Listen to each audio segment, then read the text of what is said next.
juróom ñaari waxtu toftal fanweeri simili ci télévision Futurs Médias dal leen ak jàmm ci xibaaru marax yi dina bokk ci li ñuy waxtaane tey mbirum ISRA kër googu nga xam ne day yëngu ci lépp lu aju ci wàllu recherche jagleel ko wàllu mbéy mi nag di sàkku ci nguuru Sénégal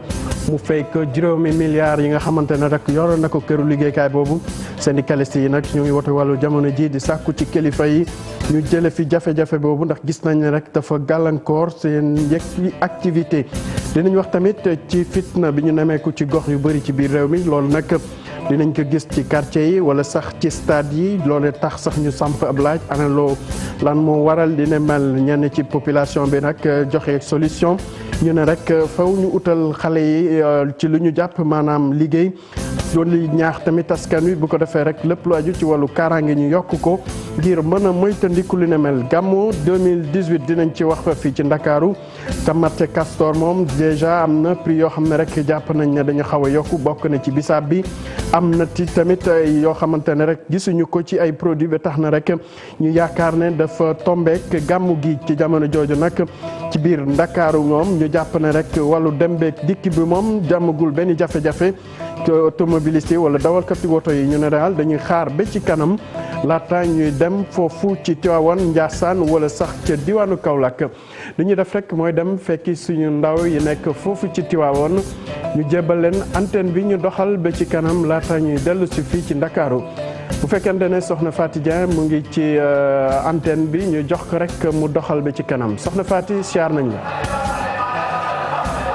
Ibou Diouf maa ngi lay fay di nuyu téléspectateur yu télévision Futurs Médias xibaar yi ak ponk yo ca gën a fës di kaddu yu maître Madické Niang mi ne nag parti démocratique sénégalais ñoom moo fas yéene nekk ki nga xam ne mooy seen candidat bu fekkee ne Karim Wade ci boppam mi ñu tànn mu fas yéene nekk seen candidat de su ko téye ci mbir mi loolu di ay kaddu maître Madické Niang lam ca yokk mooy ànd na ak kuréelu mbootaayu xeet yi sàkk ñu càmbaraat atteb Karim Wade beneen ponk Ibou bu ñu fas yéene faram fàcce di jàngoro yi deng ñu ne nag gis nañ kenn ku ko am ci Tivaouane di joxe xibaar bi di yore service d'hygiène bu diwaanu Thiès kaay capitaine Falilou Sarr dalal na xel yi nee na kookee amoon tawat bi di deng faj nañ ko ba mu wér ba noppi itam jël nañu bépp matukaay gàmmu gi bi mooy téeméer ak fukk ak juróom-ñaareelu yoon doxantu nañ ba champ des courses fekk Moustarchidine ñoom nag jamono ji ña nga ca ay waajtaay ndaw yaa nga ca liggéey ba Ibrahima Kane moo fa demoon te njeexintalu xibaar yi dina leen defal gëstu bi jagleel ko dëkk bu ñu naan laalaan digganteem ak Tivaouane toll ci juróom-ñaar ci ay kilomètres dëkk ba nag boo fa accès xam ne ña fay yëngu ña ngay liggéey ci wàllum artisan lañu di fa def liggéey bu am solo ak loolee Chérif Diallo fas yéene doon ganu xibaar yi di Mamadou Diagne Sy Mbengue mooy maire bu Tivaouane ci kanam tuuti Ibou ñu bàyyi la nga jeexal sa journal su ko defee ñu faram fàcce. jërëjëf soxna Faty ak sa naataango yi ngeen nekkal foofee ci Tivaouane ñu del si fii ci Ndakaaru dem ba ca diwaanu ISRA wala ci kër liggéeykaay boobu nga xam ne day yëngu ci lépp lu aju ci wàllu recherche jagleel ko mbay mi ñoom nag jamono ji ñu ne dem am jafe-jafe li ko waral nguuru Sénégal moo leen yoral juróomi milliards ci suñu koppar ba tax ñuy sàkku ci kilifa yi ñu gëstu leen soo moyul rek seen activité dina xaw a tàggat tembe Fatima Touré taseeg ñoom andi ci ak Jafara Ba. ñaari at institut sénégalais recherche agricole di jonkonteel ay jafe-jafe syndicat bi ëmb liggéeykatu ISRA yi nag ñoom li ñuy ñaawlu mooy yorinu koppar gi ca ISRA. budget 2017 ñeenteelu xaaj bi nga xam ni jigéen na ñaari milliards état Sénégal jox ko ISRA. boo déggee président de la république di wax ci ISRA da ngay defee ni ñun ñàkkuñu dara or ñun amuñu dara. ñi ngi wax ci communiqué bi ci lettre ouverte bi ñu def président de la république ci tubaab naan nous avons la portion congrue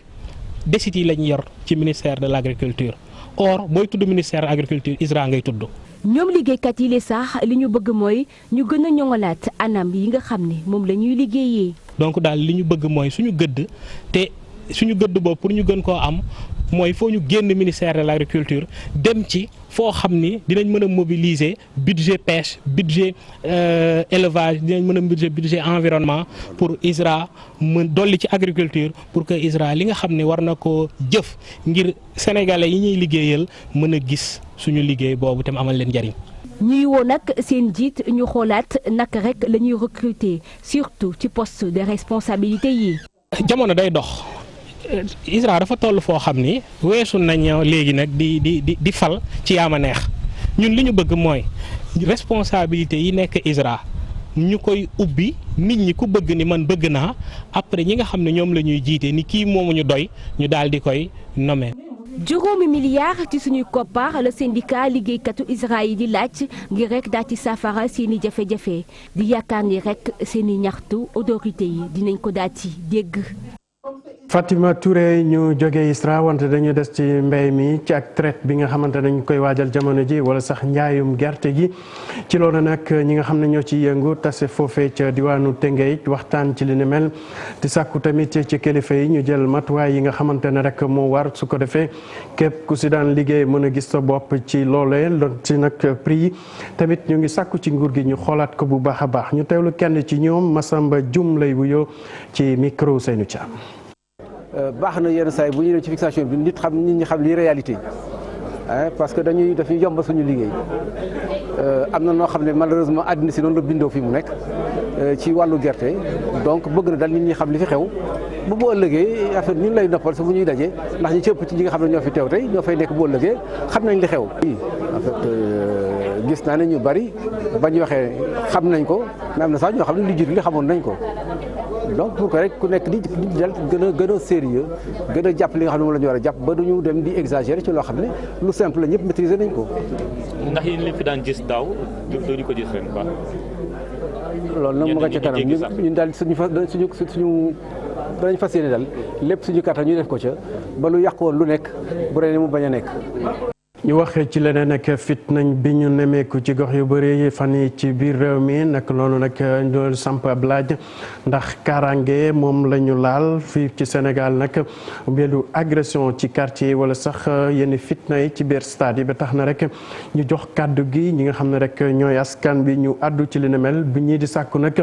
ñu yokk kaaraange ñeneen ñi moom dañu jàpp ne rek ñàkkum liggéey bi ndaw yi nekk fan yi moo waral li ne mel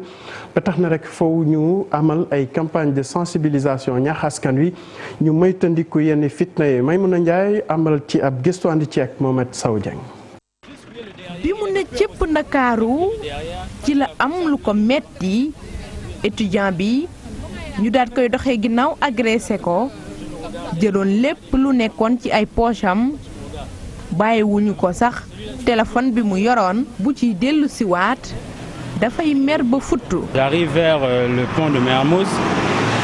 Je sentais qu'il y avait quelqu'un qui me suivait. am na benn bés ma doon dox bi ma yëgee ba ci pont Mermoz bi ma xel ma ne am na ku ma topp bi mu yegsee ba ci man nag mu daal di génnee paaka daal di ma laaj rek ma yëkkati samay loxo bi ma yëkkatee loxo yi nag mu daal di fouiller samay poche bi ma yëkkatee samay loxo nag mu daal di fouiller samay poche yëpp daal di génnee li ci nekk yëpp gisaatuma ko nag ci yoon bi ma dajeek ñaari policier ma daal di leen wax li ma dund ñu dem si fi nga xamante ni foofu lañ ma agressé woon wante fekk ñu fa kii di agresseur bi li may ñaax nit ñi rek mooy rawatina lii di takk der yi ñu daal di yokk kaaraange gi. C'est malfaiteur donc est-ce que moi je pensais. maçon bi moom it am na lu mu jàpp loo xam ni du ko fàtte benn yoon xaritam bu ñu doxee ginnaaw jam ko paaka. barki dem ak géejawaay sama benn copain fa lañ nga kii nangu ñaar téléphone am jam ko géejawaay ay 23 heures mais xam nga non dafa jóge parcelle doon ñibbi diggante boobu lay nga kar wóorul parce que aussi tamit gars yi léegi nangutuñu liggéey jël alal jàmbur moo gën ñu sacrifier la doxul nañ uti liggéey ñu liggéey fii ñi bëgg a tekki ñu ngi tekki ku bëggul tekki nag doo tekki. ci làmb ji wala sax ci nawetaan yi saa su ne ñuy dégg xeetu violence yi di lëmbee dëkk bi mu mel ni foo ko nattu rek weesu na ko. da ngay toog làmb ji sax ñu ñëw comme ça fekk la ci tribune bi sotti leen ndox saaga la pour histoire am ñu dugg ci pickpocket nit ñi quoi di tafu ñii si mën a xam lu ko waral. nekkin wu ñaaw wi dafa dem sax ba feeñ ci way dencante yi soxna si mu mel ni am na saafara si. jigéen ñi dañuy def góor ñi dañuy def góor ñi dañuy tàppaas jigéen ñi dañuy tàppaas moo tax violence bi bari tekki duñu waxante dëgg sëy bu amee kii warul nëbbu kii warul nëbbu fii waaye nëbbunte tant que mu ngi am ci biir néegu sëy rek ñàkk waxtaan bañ a am ci biir néegu sëy yi rek violence bi day gën a bare. boo leen dégloo ñoom ñëpp mu mel ni ku ci nekk am nga loo jàpp ci xeetu violence yi léeg-léeg ngànnaay di ci feeñ loole lépp am na ay tegtal ak i saafara yoo xam ni gis nañu ne ku ci nekk war nga ko amal sa bopp. Maimouna Ndiaye ñu wax ci gàmmu atum ren ji suñuy ndaw doxantu ba foofu ca marché Castor seetlu bi mooy bu fekkente ne dafa am produit yoo xam ne seen njëkk dafa yokku bokk na ci bisaab yeneen produit moom kenn tegu leen gët ñu ne loolu nag seetlu bi mooy année bu nekk maanaam at bu nekk dañ koy nemmeeku ci marché yi te reportage Aïssatou Gueye ba andi ci ak Pape Sangone Mbaye. am yoon jafe na ci marché Castor yenn ndugg yi jafe neen am ci période bii li ci mel ni bisaab bi. bisaab bi yokku na ndax daana doon jar 3000 daana doon jar 2500 waaye léegi mu ngi ci 5000 6500 yokku na léegi pot bi noo koy jaayee 700 wala 800 awaa bi muy jar daana doon jar 500. fu mu ne nii yàpp rek moo nekk lu wàññeeku ci marché bi. te loolu du xalaatu bépp client te waxi njëg biile faral na di am bay fête bu nekk. yàpp bi nag seeroon na waaye fi mu ne moom alhamdulilah wàññeeku na bu baax a baax. dafa seeroon ay 3500 la daan jar léegi mi ngi ci 3000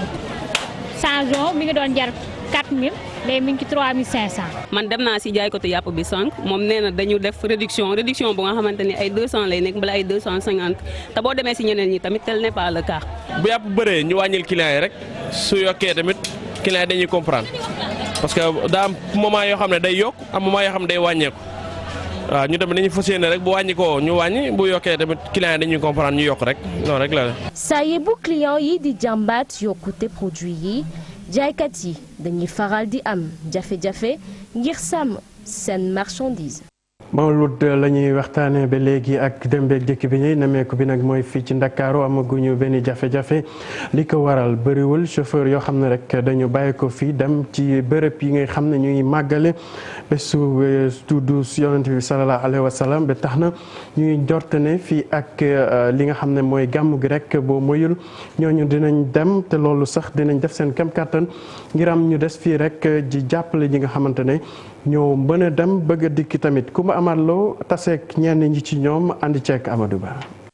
ay fan yu néew des ci gàmmu fii ci Dakar daanaka dem bi ak dikk bi amul benn jafe-jafe. man mi jógee Kër Massar chaque jour di ñëw fii aller retour remarqué gu ma ko bon tey remarqué wu ma ko tey jii non yoon bi aussi ni mu daan mel rek la mel gisuma benn changement. non oto moom aw ma difficulté pour am ko. non instant bi rien n'a changé ça c'est fluide hein? La régularité est respectée. bu ñu sukkandikoo ci góor gi li Tivaouane jege Ndakaaru bokk na ci li ko waral. Comme Tivaouane n'est pas très éloigné nit ñi le jour même ou la veille la ñu utiliser les locations parce que Tivaouane en général da ngay dem gàmmu ñibbi si waat waaw moo tax bus yi yaa ngi sentir effet bi. Le jour même du Gamou ou la veille du Gamou en général. ñi nga xam ne ñooy borom moto yi nag nee nañu ñoo ngi xaar client yi waaye ak lu ci mënti am fii ci Dakar jàpp nañ ne oto du fi manqué. ñu ngi assurer transport bi interurbain lañ ko def presque parce que fi mu nekk nii de Dakar à Tivaouane la ñuy def dem Dakar dem Tivaouane wàcce client yi jóge waat Tivaouane dawal suñu xottu oto ñëwaat Dakar bu ñu ñëwee Dakar xaaraat. waaw am na ñoo xamante ni. ñu ngi commencé dem ndànk am na personnel boo xamante ni bi ci ëpp day xaar ba samedi ci ngoon ñi dem ñenn ñi ci des am na ñoo xëy ñoom ñooy des Dakar assurance kii transport bi dina am ñu dem am ñu des. Mawlud di màggalu juddu yonante yàlla Muhammad sallallahu alayhi wa sallam ci noonu ñu bari di jubali ci dëkk yu sell yi ngir teewee ko. ñu des ci tali bi dem ba ci yoonu Yaraax ak xat-xat bañ fa nemeeku fan yi nag ñu gis ne travaux yi ñu fa sumb moo waral li ni mel ba tax na askan bi di sàkku ci kilifa yi ñu gën a ñaax ñi nga xam ne ñoo sumb boobu la liggéey su ko defee rek jafe-jafe yi nga xam ne ñooy faral di jaar ci axe boobu mën a wàññeeku ci la Mamadou Sam andi ci ak Jafara Ba. ay yoon yu xat dem bi ak dikk bi doon lu jafe fii ci Yaraax depuis ñu tàmbali liggéey yi jëm ci wàllum yoon yi. waaw métti na trop situation bi dund nii fi mu toll nii wax dëgg yàlla chaque fois ñun fii la ñuy liggéey mais chaque fois nous sommes en retard dañuy tardé suñu liggéey parce que embouteillage guddeeg bëccëg suba ngoon. bon déviation bi metti na trop ci waa dëkk bi metti na ci waa wàllum waa oto yi aussi metti na tamit ci xale yi jàngi ndax soo xëyee war a génn Yaraax da ngay am problème. liggéey yi jur nag ñàkkum kaaraange bi ñu sukkandikoo ci ñenn ñi. mais poussière bi moo ngi naaw di dugg ci biir dëkk bi moo ngi naaw di dugg ci biir école bi xale yaa ngi jàng amul benn sécurité kon loolu dafa metti bu ñu bëggee liggéey aussi amul sécurité ndax nit ñi ñoo ngi jàll di va et vient ak machine yeeg yooyu tey ëllëg bu ci nit ñi gaañoo dañuy jël woo presse bi lii am na Yaraax lii am na Yaraax. gis client jamono ji doon lu jafe ba tax seen xëy demetul noonu. waaw ñun de wax dëgg yàlla depuis mu amee ba léegi mënatuñoo jaay ndax dañuy jógee ba campement ñëw fii pour ut si lu ñu am pour jox suñuy njaboot mënatuñoo am problème mu paas ak dépasse sax duñ ko am ndax oto yi ñëw day tourner dem. yenn saa yi da ngay client daf lay arrêté expliqué la ni maa ngi jëm Yaraax mais yenn da ngay bañ quoi wala nga facturé ko loo xamante ne vraiment li jaaduwul non dafa métti si client bi. te boo ko jëlee métti na ci client bi métti na ci ak chauffeur bi. déviation yi wër nag ay école ay pharmacie ak yeneen tax population bi di ñaan ngir ñu ut ay saafara. ñu dem ba ca diwaanu Kaolack ak école de formation santé bi di Sine Saloum nag jot na jox lijaasa fukki ndongo ak juróom-benn ñooñu di ñu former leen ci délégué médicaux ak vendeur wala jaaykatu pharmacie ñoom nag jamono ji li ñu bëgg rek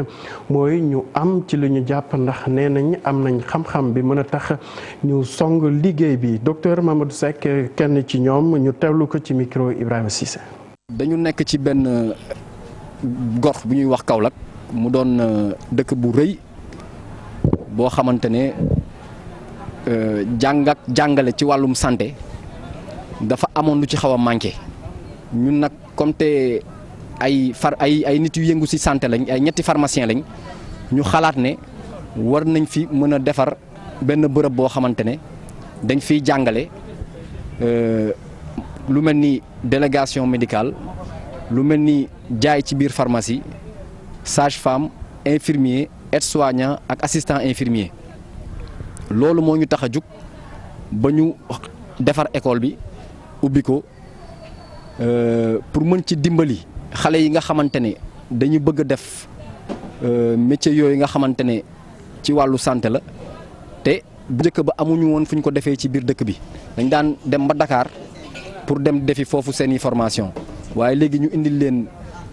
formation bi fii mooy jaayum garab ci biir pharmacie ñi di dimbali pharmaciens yi ak délégué médical.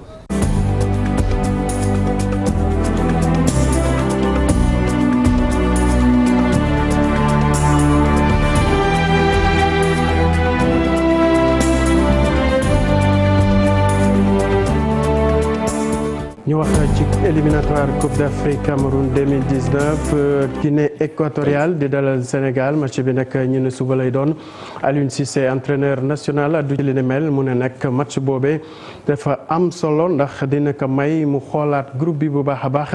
dina def kem kàttanam tamit bu ngir fexe ba joueurs yi nga xam ne rek ñooy doog a ñëw ci tanière bi ñu gën a fësal seen taxawaay Mamadou Fall andi ci ak image yu fédération sénégalaise de football. qualifié ba noppi gayndey Sénégal yi danañu dajeek waa Guinée équatoriale di match boo xamante ni day marqué lii di juróomeelu journée bu éliminatoire bu CAN 2019